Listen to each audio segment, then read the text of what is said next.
we can go from there. So Sylvain, take it away. Yeah, thank you very much, Tak. We're super happy to be here. First of all, I want to say that I used to join the live events, and I'm happy to be back. And it almost feels the same, actually. That's super cool. Welcome everyone. I'm super happy to have everyone. So I feel like the number of participants is slowly increasing. So we'll start very quickly with a quick Le Wagon presentation for those of you who don't know what we do and who we are at Le Wagon. And then I'll leave the floor to our pitchers for tonight. They have super exciting products to introduce or super interesting stories to tell you. We'll try to keep it short for each person so that you have enough time to ask questions and to kind of mingle. And probably after that session, we'll move to Remo. So I'm going to share my screen very quickly. Just to give you a quick intro of what we do at Le Wagon. I think you can all see my screen. So I'll start. So for those of you who don't know Le Wagon, we are a coding bootcamp in Tokyo.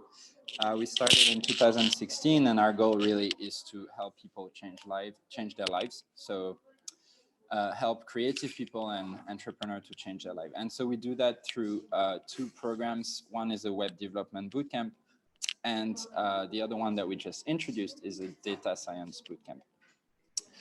But Le Wagon is not only in Tokyo. We are a global brand, so we are present in 38 cities around the world, and we're the #1 ranked bootcamp in the world. So that means quite a lot of things. That means over 7,000 graduates. And one of the trademark of Le Wagon, which is pretty much the reason why we're here tonight, is that it's a very product-oriented bootcamp. So our students learn how to build products, and quite a lot of students actually joining Le Wagon want to start their own company afterwards. So I guess we're very much in the theme of the night. And for all Le Wagon around the world, we've had over 200 startups that actually started after the bootcamp. So that's a pretty exciting number. I'll go into that a little bit later. So few numbers, small numbers about Le Wagon in Tokyo specifically. We've been around for 3 years. We've had over 250 students, so we're having a pretty big community, and it's a very diverse community. So we have people for over 40 nationalities. I think we have a very good representation tonight with the pictures. And average age is 29, so it's people, mid-career people who are kind of bored with their finance life or marketing life and who want to dive into something else, make something a little bit more exciting. And Le Wagon is also a dynamic tech community, so we organize a lot of workshops and events. And our community is almost 4,000 people. So I said I would focus a little bit more on the startups that emerge from Le Wagon. So globally for Le Wagon worldwide, it's almost 300 companies. And we have a really cool success stories. So globally, it's $70 million in funding. But for the biggest one, maybe you can see Skello or Mindsay, it's individual companies managing to raise, for some of them, $10 million. And so tonight, what we want to do is to give you a taste a little bit of what you can do after Le Wagon. And so we have our superstars for the night. People who started companies. Some of the companies actually, they stopped and then they start something else. So you'll hear all those stories. I won't take much more of this time. I think you're all here to listen to our students and listen to those pitches. Some of them are have been working on their companies for quite a while. And some of them, like Paulo, for instance, started working on their project 2 weeks ago. So I guess he'll tell you the story better than I will. And so without further ado, I think the first pitcher for tonight on our side is going to be Adam. So Adam, if you want to go ahead and share your screen, or maybe you don't need to share your screen. Yeah, sure. Thanks so much. So, I'll just quickly introduce myself first. My name is Adam.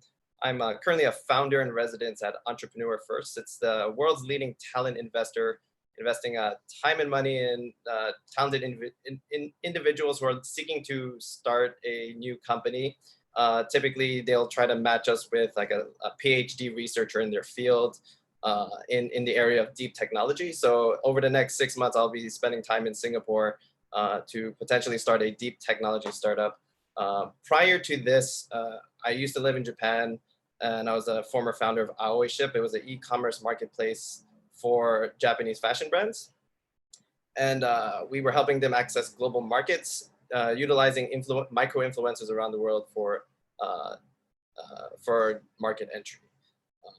We did that for about 2 years until about recently, we were selected by Prada. So Prada did a fashion tech accelerator based in Milan. And we were supposed to be in Italy for about 6 months from January until now. But as you know, coronavirus kind of disrupted the whole world, including the fashion industry. And unfortunately, it also significantly impacted us. So we decided to shut down ex-AoiShip. So I never intended before any of this to get into the world of startups. It just kind of happened by accident after I moved to Japan to take the Wagon. So, the Wagon kind of led me through to this entrepreneurial journey. And, if I had known at the time that I was going to do this, I had wished that there was someone that would help me avoid a lot of mistakes.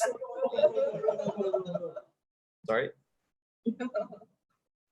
Okay. So, that entrepreneurs make to you.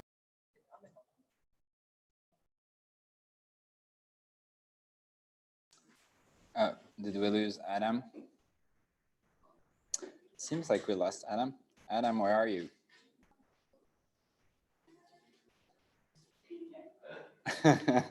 Sorry for the technical glitch.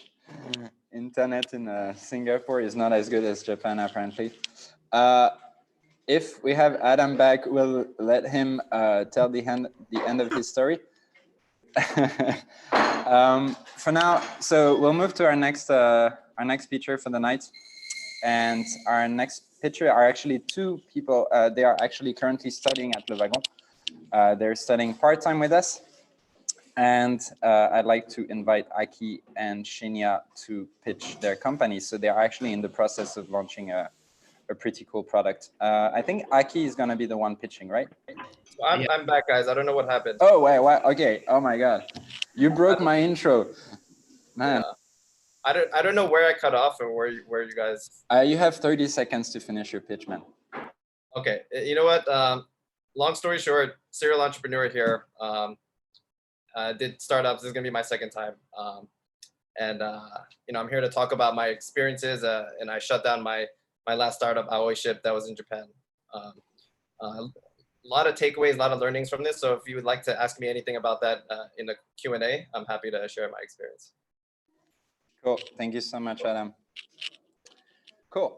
So yeah, I was introducing Aki and Shinya. I think Aki will be the one pitching next. Is that right, Aki? Or yeah. You are, but okay, awesome. I'll leave the floor to you. Cool, thank you. I'll share my screen.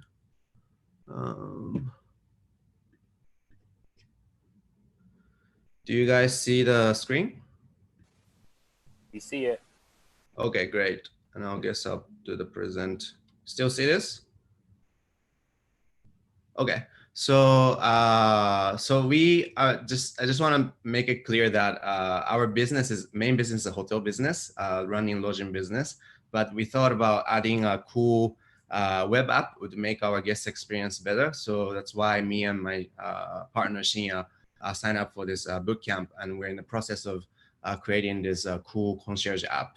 So let me just explain a little bit of our company first. Our main business is running apartment hotels, and this type of lodging may be known as Airbnb flats or vacation rentals, furnished apartments. And we have just finished furnishing the places actually last week. So everything is set now. It's ready to be hosting people from next week.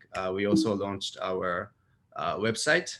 And as a part of the concept, we are collaborating with a lot of local artists. And this one takes particularly on the Yamanote project. So All rooms are designed with Yamanote Station influence, and we have a Yamanote bingo card that encourage guests to explore Tokyo with a fun gaming aspect of it. So typically, apartment hotels do not have on-site staff, and therefore the communication between us as hosts and our guests is done by text messages.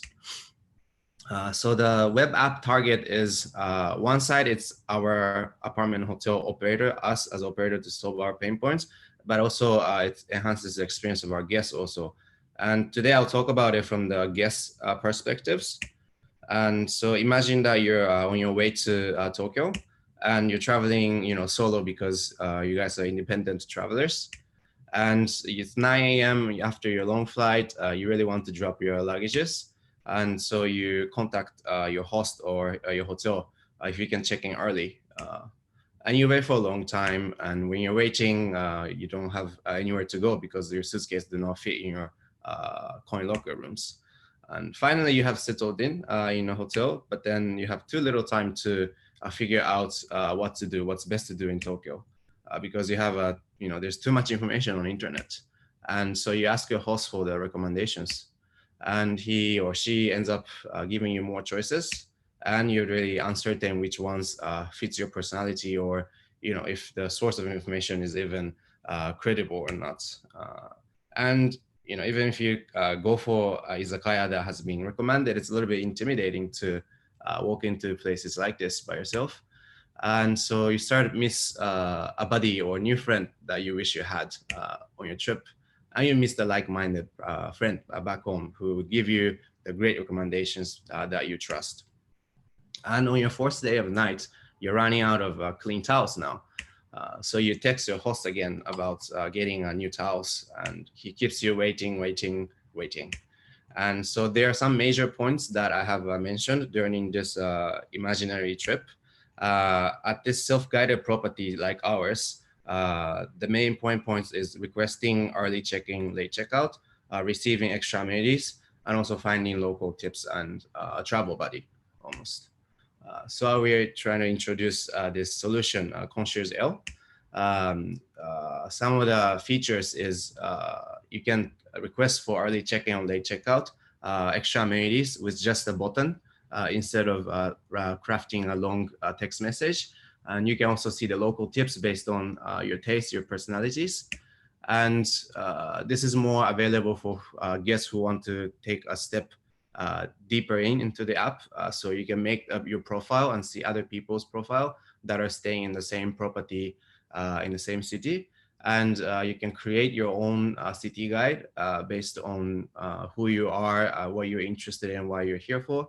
And you can also pitch a meetup or message a buddy that you find is interesting that is in town at the same time.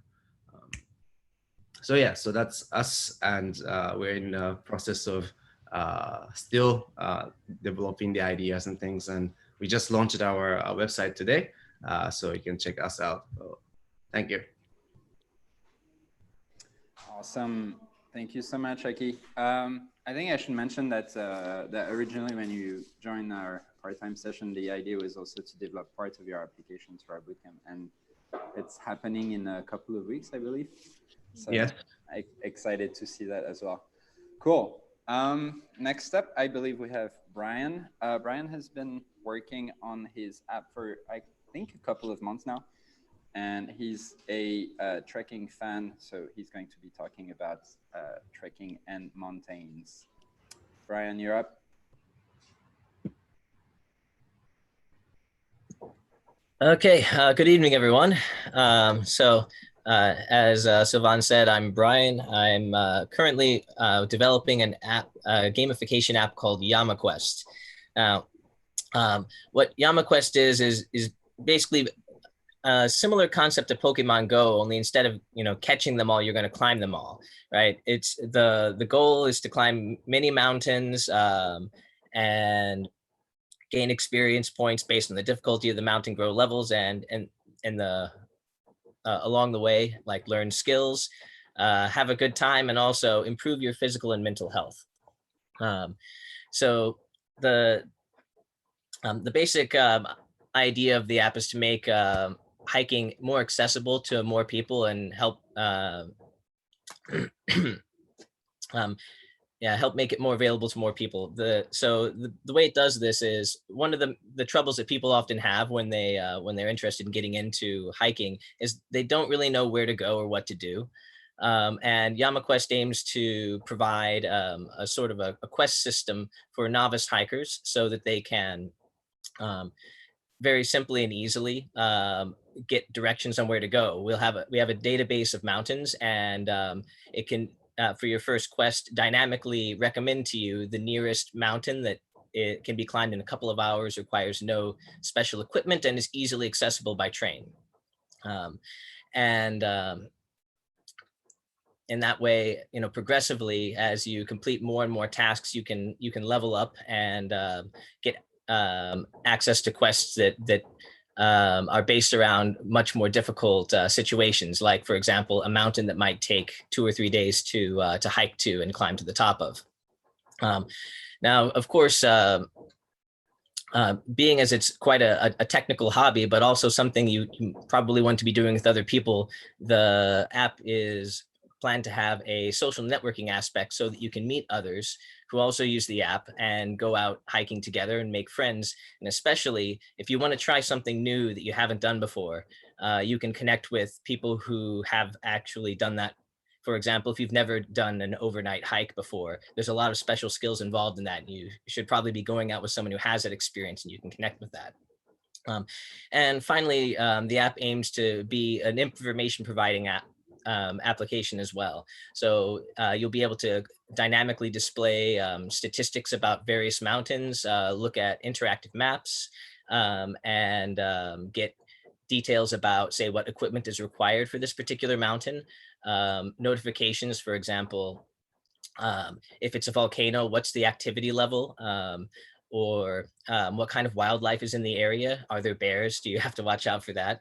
And also specialized equipment. Some mountains you're going to need specialized hiking shoes for. Others, you just need a tennis shoe, and it's no problem. Some mountains are so easy you could probably hike them barefoot.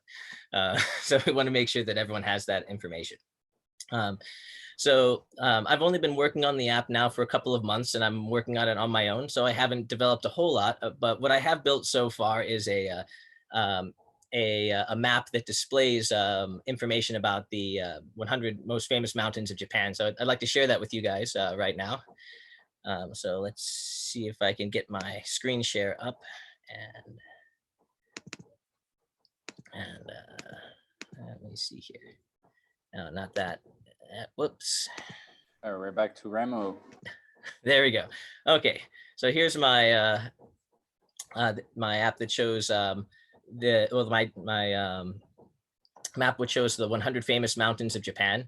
As you can see, they're all marked out here all over the map. And if you can click on one, you can get some basic information like the altitude, the terrain difficulty, the trip length, and also a nice picture. So it's a quick and easy way to get a good introduction to the mountain. And eventually I want to have links to more detailed information than just this, but that's what I've got now.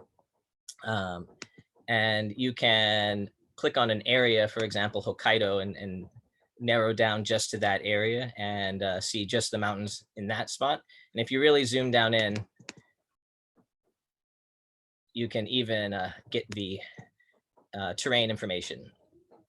And some of the mountains even have trails on them, though this one doesn't.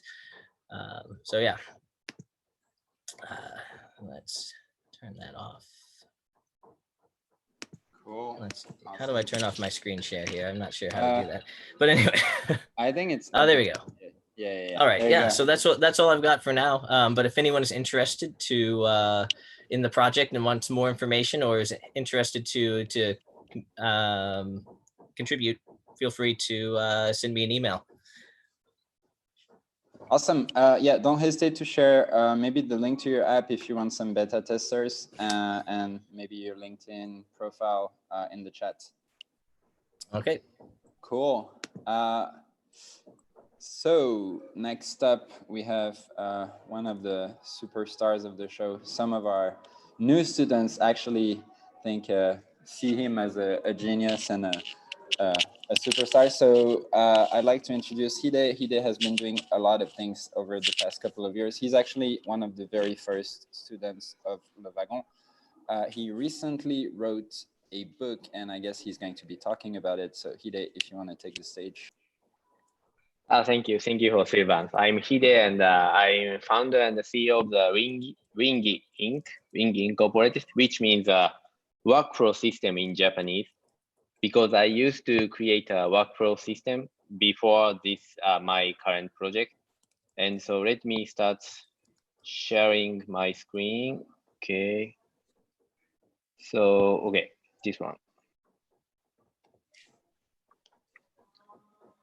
Okay, and yeah, after graduation, after I graduated Wagon, I found my company, and so 3.5 years ago. And I'm now creating vessels. It's a system for small hospital. So in Japan, there is a public insurance system. So most people only pay the 30% of its tuition. So the hospital have to create a CSV file to get a 70% restitution to the, and the hospital has to send this CSV file to the insurance system, insurance, how do I say, company or insurance system. So, and also, of course, there are some many systems for creating that kind of CSV, and but most systems are installed by CD in the Windows computer. It's like a 20 years ago system mainly. So, and I think that this should be a cloud application like Facebook or Twitter or like this.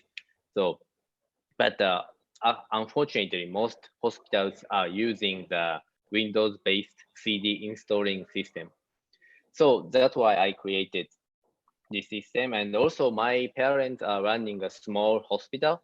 So that's why the reason why I started this project is so my parents wrote a paper instead of creating CSV file every month.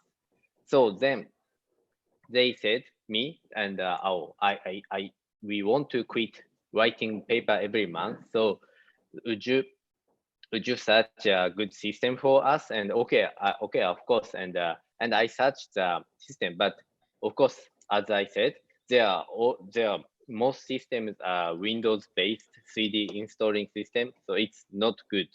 So, and but there are no, and also there are no good cloud-based system. So I try to create my own application, vessels.com. So now it's used to my parents' hospital, but I want to sell this system to other hospitals in Japan. And also, as Sylvain said, I wrote my new book. It's called プログラマーになりたい. This means want to become a programmer. So this is a book for the beginner. This is a book for who want to become a programmer. So this describes how programmer works and what you need to learn to become a programmer, and also what you need to learn program after becoming a programmer. It's like it's a career planning book for a programmer. So yes, after Wagon, I continue teaching in, of course, being a Wagon T and a teacher. Also, I've held a lot of programming workshop. So then the editor came to my workshop and he said to me, like, oh, I had a plan for book like this, and are you interested in writing book? And I said yes. And then I wrote a book, and yes, it's selling up so, but I want to continue selling this book. So yeah, that's it. Thank you. Awesome. I like how you tell that story, which is like, oh, I said yes and I wrote a book. Yeah, so I've always dreamed of saying that, but it's available in any of your good bookstores around you. So just go and check it out, especially if you can read Japanese. Awesome. We have a few more people up for pitches. And next up, we have actually Nozomi, who used to write tech articles, write about startups, and then decided to actually start her own. And I guess she has an interesting story to tell as well. So I'd like to invite Nozomi on stage. Nozomi, you're up. Hi, everyone. I'm Nozomi. I'm the co-founder of Pool. And yes, I'm a translator. I'm usually a translator, but I co-founded Pool like 2 years ago after I graduated Wagon. And our first product wasn't that good, but we made our second product. And today I'd like to introduce that. And it's called the logo map generator. Sorry, let me just do the screen share. Can people see this? Yeah, all good. Okay, cool. So right now I'm building the logo map generator, and I think people are wondering what logo maps are. So let me explain that first. So there are two types of logo maps you see frequently in business. The first one is the industry landscape map, and they are used to show all sorts of companies in a certain field, like this one. And this one I found on Medium.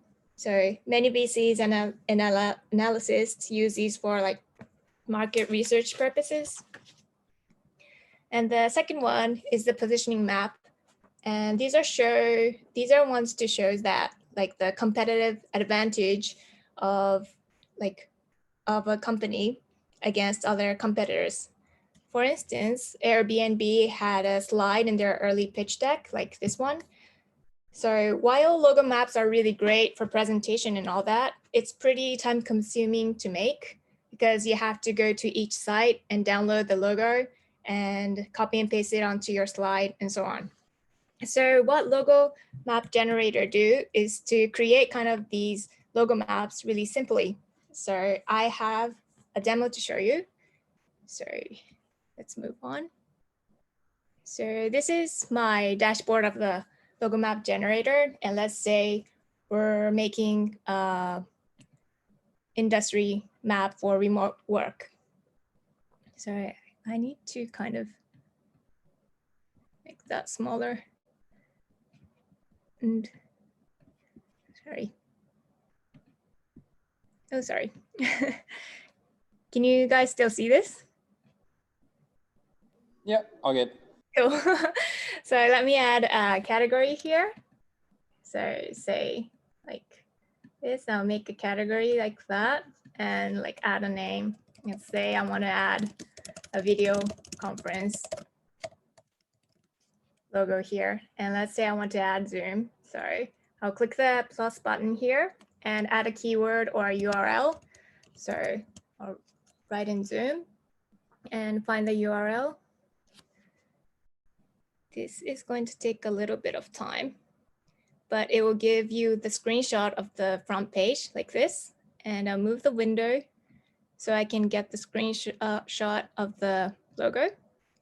And by pressing add, I can just add it to there. And I can like kind of change the color of the category. So you can easily make a logo map like this. And Sylvain, I noticed that you had a logo map on your presentation too. So if you have the chance, please use our logo map generator to make your next slide. You have eagle eyes. Thanks. So currently our logo map generator is in production, and we're trying to aim to launch during sometime this month. So if anybody has interest in our product, please visit logomap.io and leave your email from here, and we'll notify you at launch. Yeah, so that's it. Thank you for listening. Amazing. Thanks a lot.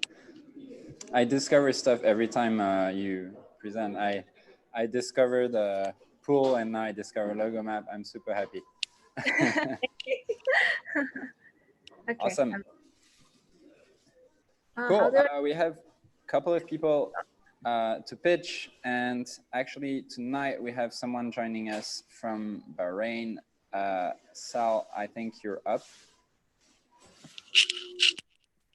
Okay. Thank you so much. So yeah, so I'd like to, can you guys hear me?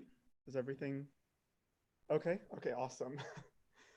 Okay, so I'll talk a bit about my story. I was at Wagon actually with Nozomi and Adam 2 years ago, and shortly after that, I launched my company, and it's a quantum computing company, so it's a deep tech company, and I'll start by just sharing the commercial that we've done, and hopefully it'll get you hyped sort of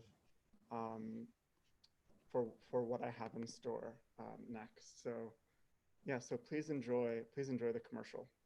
To explore the last frontier, you would need a new frontier in computing, and that frontier is now taking form. Join us as we imagine our future. Elia. Yep. So the company I started is called Elia, and we're like I mentioned, a quantum computing company, and I'll talk a bit about the industry before I jump in. So quantum computing is a very new industry, and it basically took off about 3 years ago when IBM first built an actual quantum computer. The field has been going on for a few decades, but the hardware just didn't catch up. And so no one could really use these computers. And to be honest, the hardware is still an issue in the industry. So we're up to about 53 qubits right now. Qubits are the quantum analog of bits. And we can't really build useful programs on these computers until we get to about 100, at least 100 or 200 qubits. So that's going to take about 5 years. And yeah, and quantum computers are entirely new kinds of computers. They're not architecturally similar to the computers we use. They're entirely different. And they have provided some speed ups in a few things like search and prime factorization, so factoring prime numbers for security and optimization. And so it took me a year after Wagon to actually think of the first product because the industry is so new. And we ended up building a product it took us about another year to build it, and we launched this 3 weeks ago. So it's called Qubit Workbench. And essentially it's an IDE that allows you to program quantum computers. So you can actually see the whole workbench over here in this GIF. And I'll show you a demo in a little bit. And it has a few features. Sal, you could simulate, you can you're build coming your in own a bit low, Sal. functions. And the reason why I built this is because essentially I wanted it for myself. There was no interface where you could program 100 qubits or more on. So this is the price. You'd have to sign up before using it. And then this is the actual workbench. So yeah, and I'll give you a little bit of a demo on quantum computing here. So with quantum computers, you start at the bit level, and you could see all the zeros over here. And the X gate, the one you see on the screen, is the equivalent of a NOT gate. So in computing, we have bits like zeros and ones. So I'll give you a second to think of this. If we say not 0, what would the output be? You probably guessed it. I mean, oops, this is in the way. Oops, sorry, that took a while. Yeah, so if you say not 0, the output will be 1, and you could get the output right there. And you build your logical circuits using all the gates here. So this is like the Hadamard gate. We have all the different gates in the panel over here. And we actually have the fastest simulator on the internet. So this is a quantum simulator that can get you up to 30 qubits. on your browser. And this was actually a lot of the work we did went into the simulator. So, yep. And in terms of products, we have Qubit Workbench, and we also lease out the simulator for companies interested in that. Awesome. Thank you so much, Sal. If you want to put the link to your app as well in the chat, don't hesitate to do that. Sure, I'll put the link to my app, and Yeah. I'll put my LinkedIn link as well. And I think we're already down to our last speaker for the night. So don't forget that right after this, you'll be able to ask some questions and stick around with us to kind of to network with them. But before that, I'd like to invite Paulo. So quick story about Paulo. The app that he's going to present and the product that he's going to present is actually very, very new. And this is something that was developed over the course of the weekend in Tokyo Hackathon that happened a couple of weeks ago. So Paulo, Japan Hackathon, not Tokyo Hackathon. Japan Hackathon. You're right. Sorry for the slight mistake. And I think it's worth mentioning that the project actually won Japan Hackathon. So I guess Paulo is going to talk a little bit more about this. You're up. Thank you. Let me get set up. I do hope you can all hear me well. Okay. So let's start.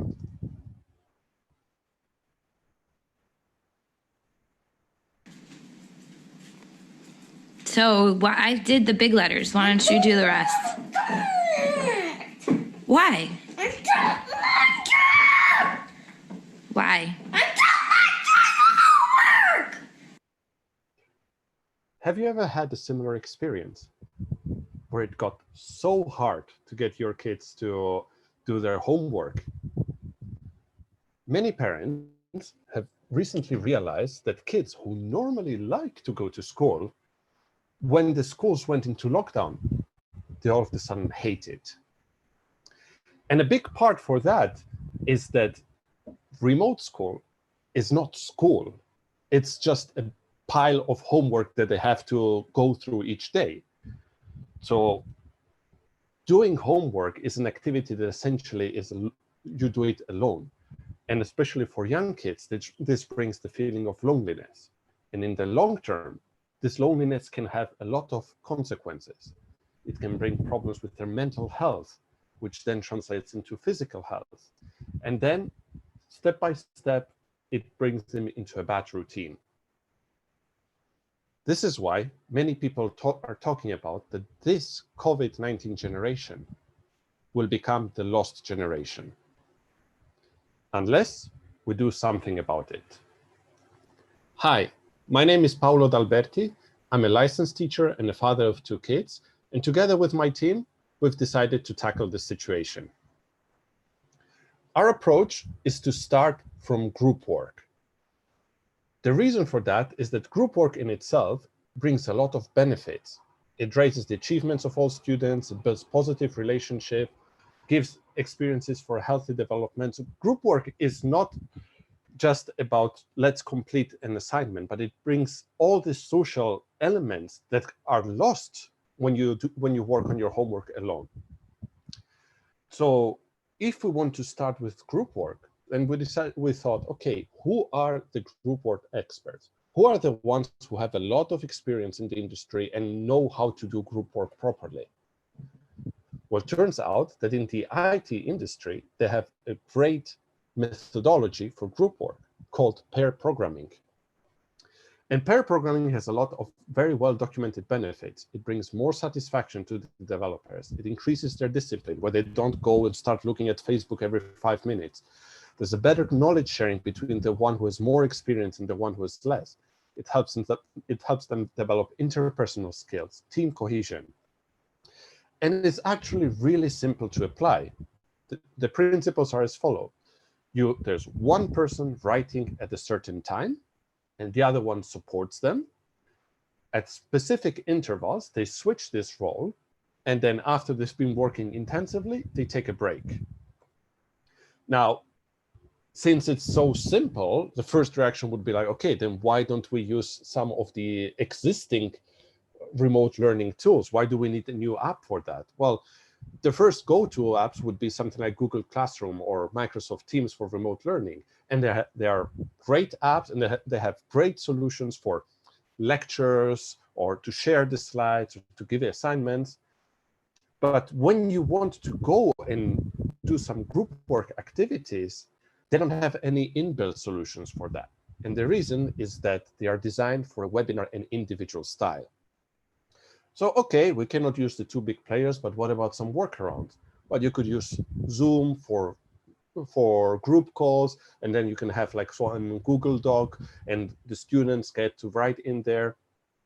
But this also has some problems. Like it's difficult to organize with these different apps. And then when you think about elementary school kids, how do you enforce them to take turns? It's like, no, you write now, not anyone else. And how can you watch the progress of all kids at the same time? So this is why, instead of starting with the existing technology and try to figure out how to fit it into this group work methodology, we started from the group work methodology and built the app tailored around it. Now, I would like to show some demo. I don't know how good I'm on time. It should last 1 minute. Sylvain, am I good with it? I used to have a minute for you, yeah. All right, then this is the demo that we displayed at Japan Hackathon. So enough talk. Let's show you a little bit what we've done over these 3 days, 2-3 days. So as a student, I would come in, log into my application. I would go into my I would join my scheduled class, and in here immediately I can join the video. I can say, hey guys.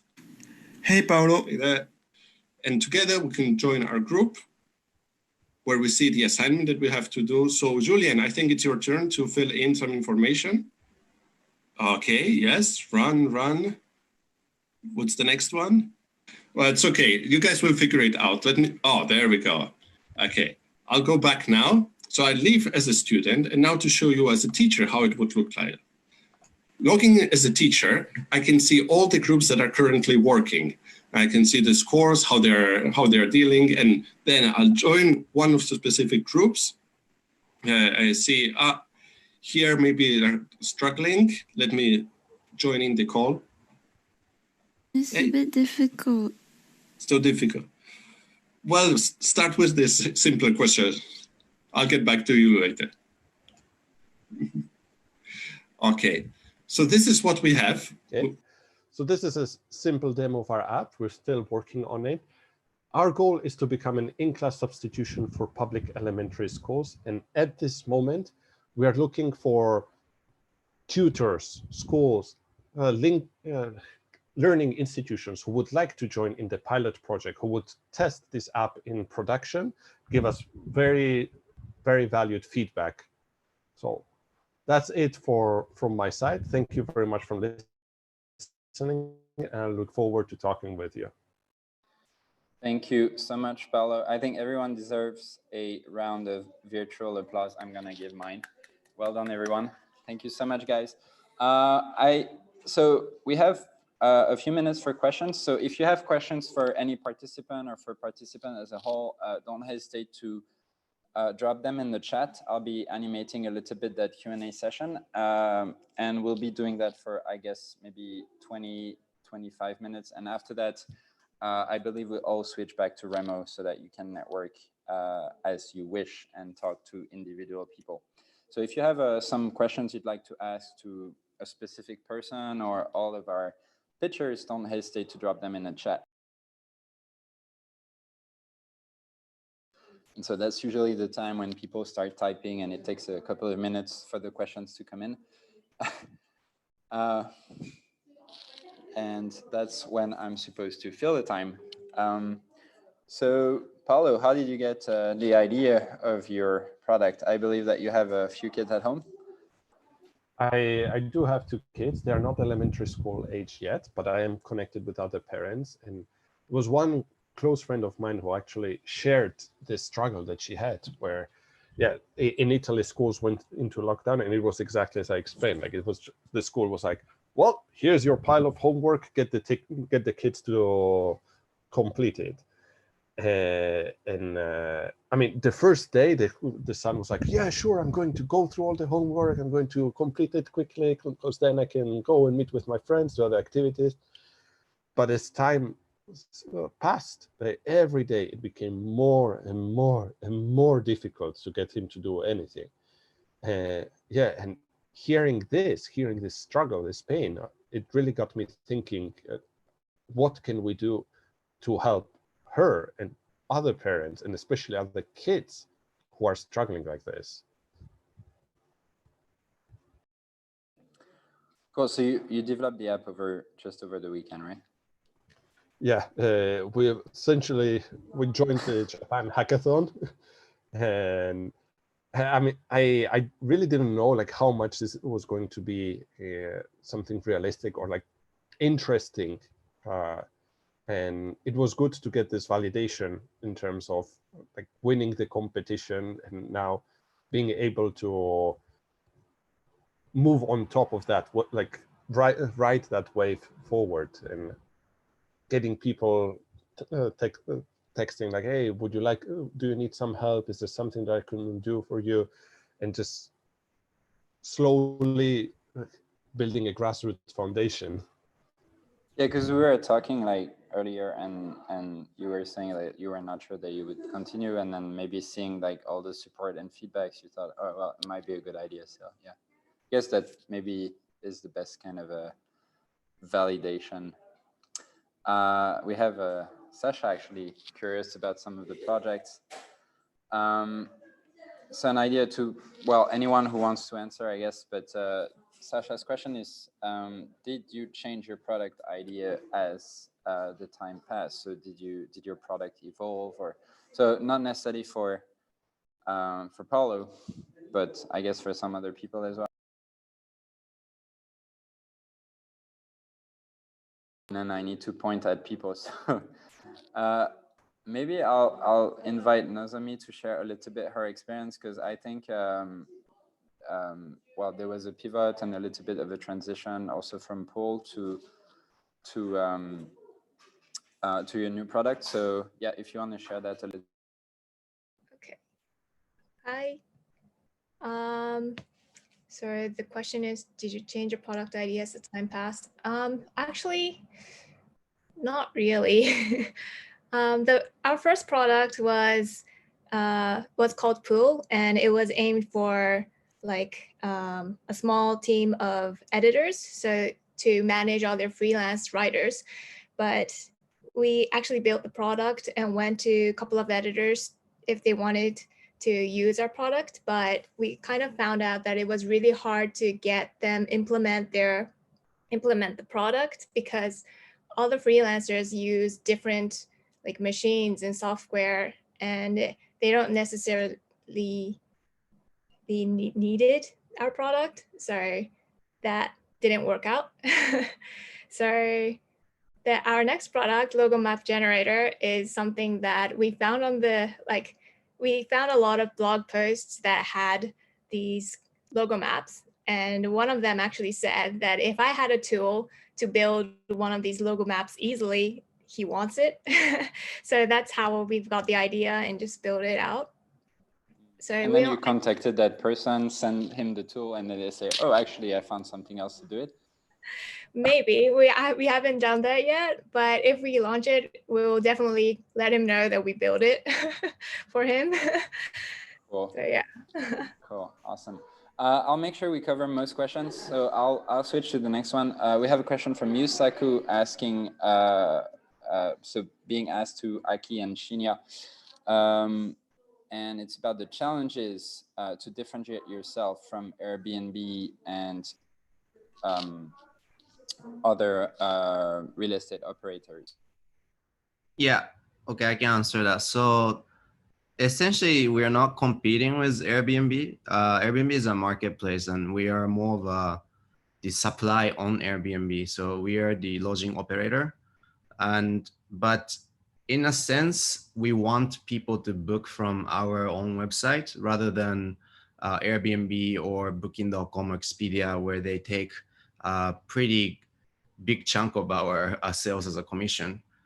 And so, yeah, I guess that to combat that challenge is to launch more distinct branding and, better website, presence on social media, things like that. We're actually working with a kind of like creative agency type of person to develop our own official website. So the website that we just launched was a temporary one.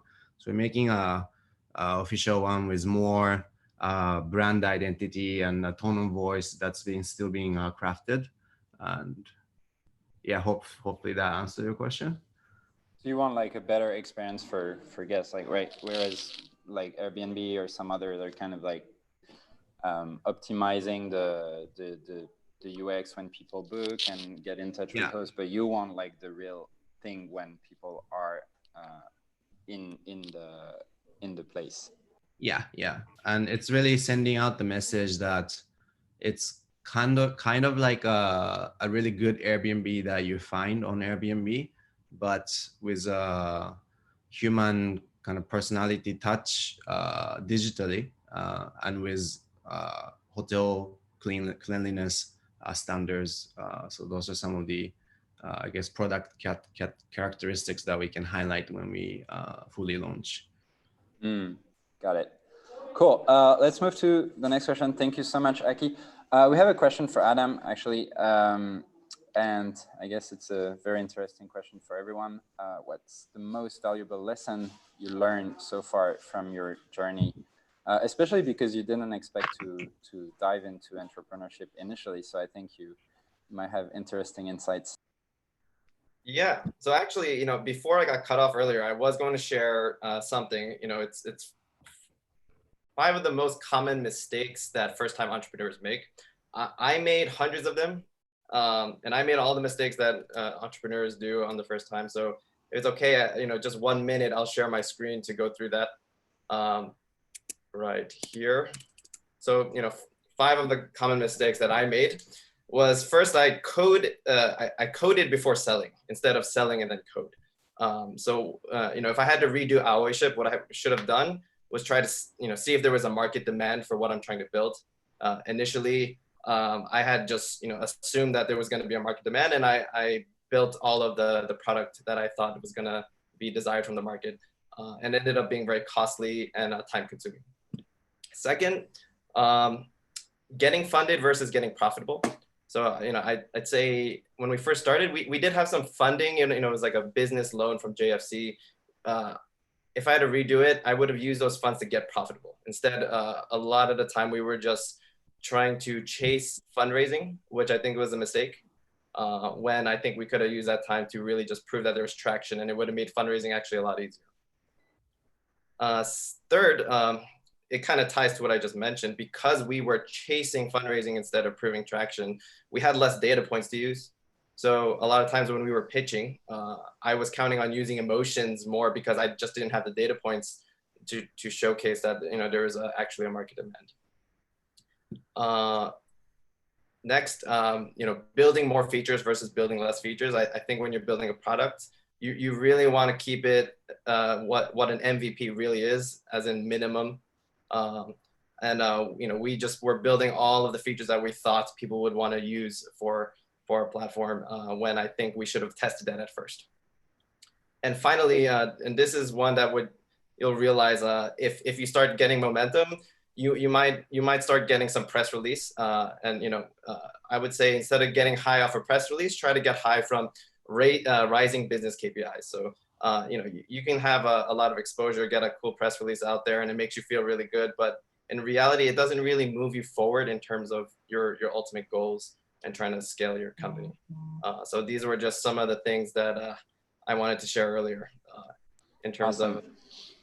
There's another quick question for you. So I'll since I have you, was there do you feel that Le Wagon helped you get into EF, or was there anything specific from Le Wagon that helped you get into EF? Oh yeah, totally. Before I joined the Wagon, actually when I first took Wagon, I started learning to code. To be honest, I hated coding. I just thought like, oh my God, it's the worst thing. What am I doing? But what it ended up happening was it really transformed my mindset to start thinking like a problem solver. So before, when I would encounter a problem, I used to just, try to, I would just really not want to solve it. And, if it was too hard, I just said, I don't want to do this. But Wagon kind of helped me overcome that. And it, you really need to think like a problem solver for any startup you're gonna do, because doing a startup is all about solving a problem that hasn't been solved before. And I think that really helped me to get into Entrepreneur First, where their focus is solving problems that no one has realized yet through deep technology, right? So trying to make impact where people haven't done that yet, and it's not easy to build because you need deep expertise. So I'd say Wagon played a huge part in getting to that point. Well, yeah, I do remember some ass kicking at some point, like getting you to code. Yeah. Awesome. I'll move to Emma's question, and I'll come back to Sandy's question right after. So Emma's question is quite interesting. It's so for those of you who went through the Wagon, which is actually everyone, and I don't think everyone worked on their products directly, but for those of you who actually built your own product, how much time did it take to get you where you are at the moment on your product? And also, did you continue to learn coding after your bootcamp? So I think we have a variety of answers here.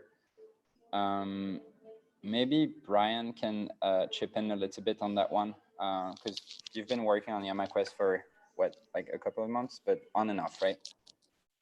Yeah, well, almost constantly. Usually anytime I have some time, I work on it. But to answer like the question about like, do you continue coding? The answer is yes, because there's whatever you want to make. It's what you learn in Wagon is just the first step. The coding is a huge ocean of depth, and there's no way you're going to learn everything you need to make the product you want just from Wagon. And so, like for example, in my YamaQuest app, my interactive map, I wanted it to be interactive, which means the page can't be reloading every time you click on something. So I decided to build it using React. We didn't learn React in Wagon. I had to learn how to do it. And, and every time I come up with something new I want to build for it, I realize, oh, I got to do something else that I didn't learn in Wagon. I have to learn how to do it. So yeah, it's a constant process of learning. Once you get started, you just can't stop. Cool. Maybe we want a couple of other people to answer that. So I think Sal, I'm curious about Sal actually. Like, how much hands-on did you put on your product? So you mentioned it took quite a while to develop, but like, how much of your own code is in the app? Like, did you code a lot in there?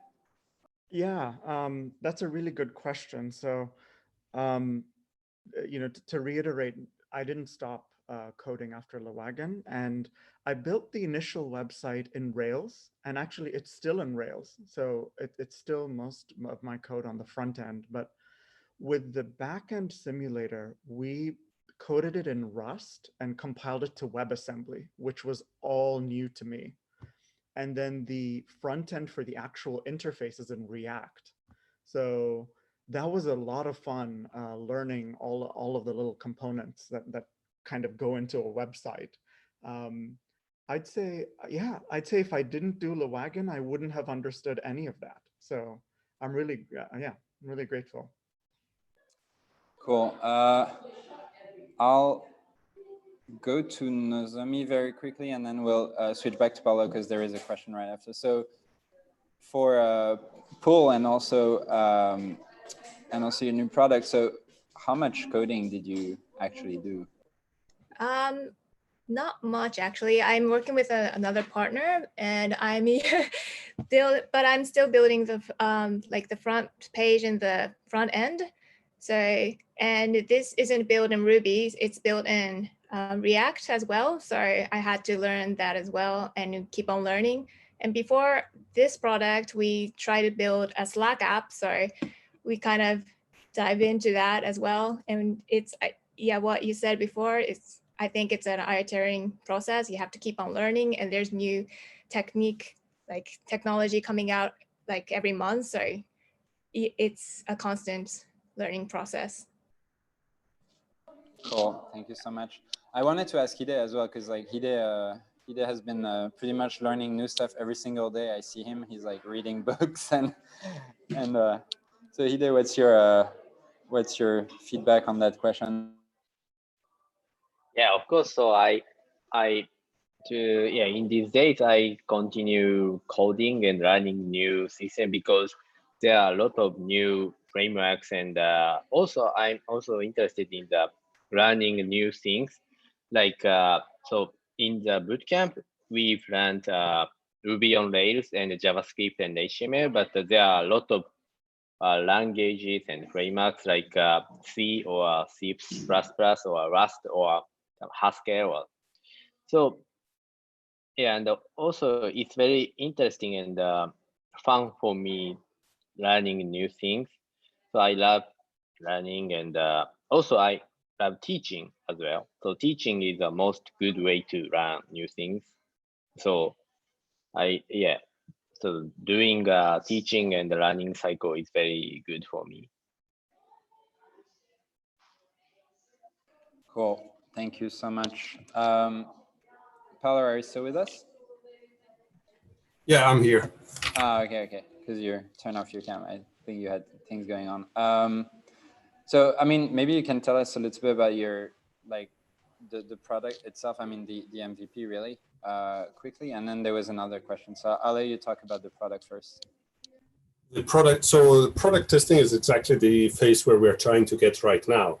So as I said when I was concluding, that we are looking now for teachers, schools, public or private, who are going to use it. The app is like, I mean, the app started like 1 or 2 weeks ago, so we haven't gone through all the necessary stages before we go on selling. Sorry, the question was more like how much, like you really built that app over the weekend, right? The demo that you did was done over the weekend. Yeah. Most of it was done over the weekend because that's when we could focus on it intensively. And now, like we are all trying to handle work, family, and other things in the meantime. So we get to work on it on our free time mainly. Got it. And so there was another question for you, so that's why I wanted to jump to you as well. Did you? Oh yeah. So yeah, you already answered that question actually. Sorry, my bad. No problem. Yeah, it was. Did you do product testing with already existing tool? I missed that part. Cool. It's actually 7:05, and I see quite a lot of people jumping out to Remo.